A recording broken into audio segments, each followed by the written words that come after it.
Alright everyone, it's time to talk about Kamala Harris a little bit here. I made a video back during the 2016 election, and I think it's still up there. I think it was entitled Hillary Clinton is Dolores Umbridge or something like that. And I made the comparison to the literally most heinous character, yes, Voldemort was not the worst one, in any Harry Potter book. Voldemort was a child compared to Dolores Umbridge because she would put on a facade as a sweet person.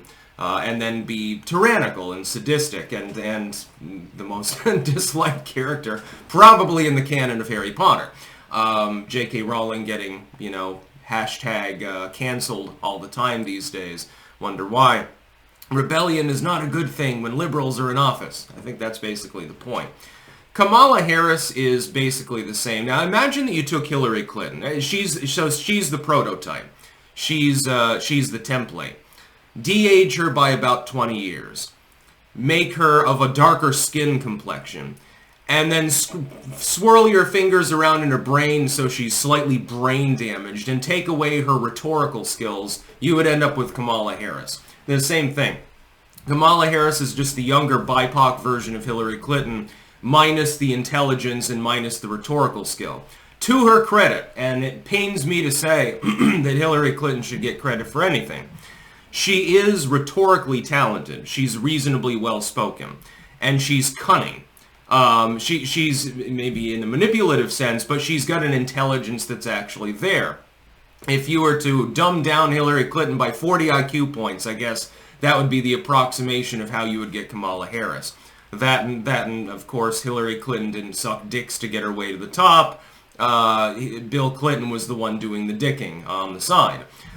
It's the childless cat lady evolution. I love seeing it when certain right-wing commentators, they get nervous, right? When you use the term like childless cat lady or make these comparisons. Oh no, you can't do that.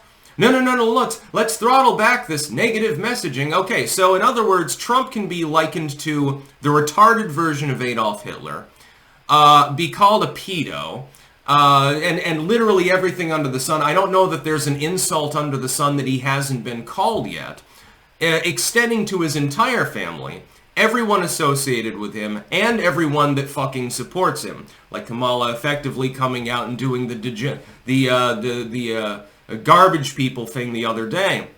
So in other words, they can insult, 100 million people. That's perfectly fine. In the most heinous manner possible. Epstein, which doesn't even apply to Trump, but they keep astroturfing it, etc., etc. But I'm not allowed to call Kamala Harris a childless cat lady, even though she is. I don't think that she would ever be able to own a cat, though, because she would probably torture it to death or something. I don't think that she owns a cat. No, she's the prototype of that.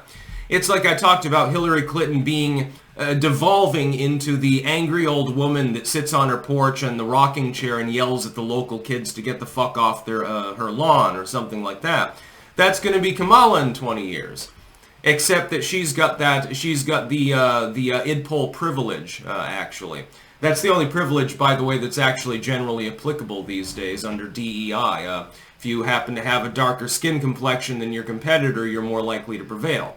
Because businesses are being forced into such things, which is heinous. It's very bigoted, but it's considered progressive. It's progress. It's progress to discriminate against people.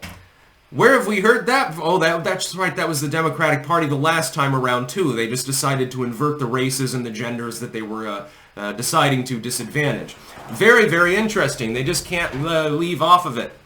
They never got over the fact that their slaves were taken away, and now you've got a bunch of cat ladies in the party. This isn't generally applicable to Hillary, though. I mean, she and Bill do have a daughter. But the trope remains fundamentally the same. A nagging, haggard, cantankerous, annoying individual that won't fucking shut up, number one. And number two, doesn't even have the sort of life experiences commensurate with being able to actually understand the average person in the country. In that sense, Kamala fits the bill perfectly. She's totally out of touch. She doesn't know what it's like to struggle. And she can claim that she does, but that's bullshit. She was not raised dirt poor or anything like that. She doesn't know what it's like to be discriminated against. She can claim that again, but that's bullshit. Give me a specific example, Kamala. When did some white dude discriminate against you? No, you fucked the white dude. That's the whole point. She's a childless cat lady. J.D. Vance isn't performing any sin by pointing this out. It's the goddamn truth. It's the trope that is most easily associated with somebody like Kamala Harris. Sassy and harassing, holier than thou. That's the most annoying part. I'm better than you. I'm the one that's speaking. She even did that to the goddamn Gaza protesters. Dude, those are captive Democratic voters. You don't even have the strategic sense to listen to what they have to say?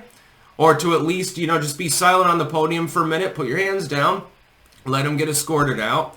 You don't need to berate them or anything like that. It was a terrible idea. Strategic unintelligence. It's the name of the game with the Kamala campaign.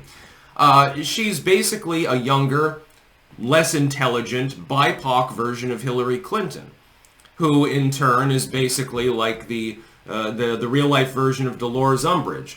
Again, whining and sassy and harassing, always speaking down to people. I'm right, you're wrong. Well, normally people don't get along very well with people that have that kind of attitude. I'm right, you're wrong, and it's because I have a vagina. Ta-da! That's Kamala Harris in a nutshell. I mean, she overlaps race with it as well, but Hillary Clinton couldn't do that because she's a wasp, and she never had that issue. Maybe that's why she didn't win. She didn't have the BIPOC street cred that Kamala Harris has. Lord help us if Kamala Harris is actually elected, by the way. I do believe that she'll start a major war. I'm warning about this. It's the same vibe I got from Hillary Clinton. Basically, I'm one of the big boys. I'm going to put you in your fucking place. So I'm just going to haul off and kill 50,000 people or something like that. It's exactly what she'd probably do.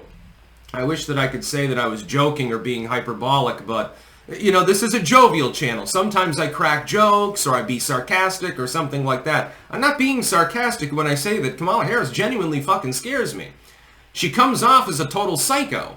As in, like, what, can we search her basement and find her collection of animal skulls? Or does she have a collection? I imagine she's big into taxidermy and stuff like that. That animal was killed. Isn't that hilarious? Maybe she has taxidermy of people in her basement. Maybe she has kids in the freezer. I mean, Nancy Pelosi, she's just got like $20,000 worth of ice cream in her $10,000 refrigerators. So we know at least she's not into that, supposedly. With Kamala, I don't know.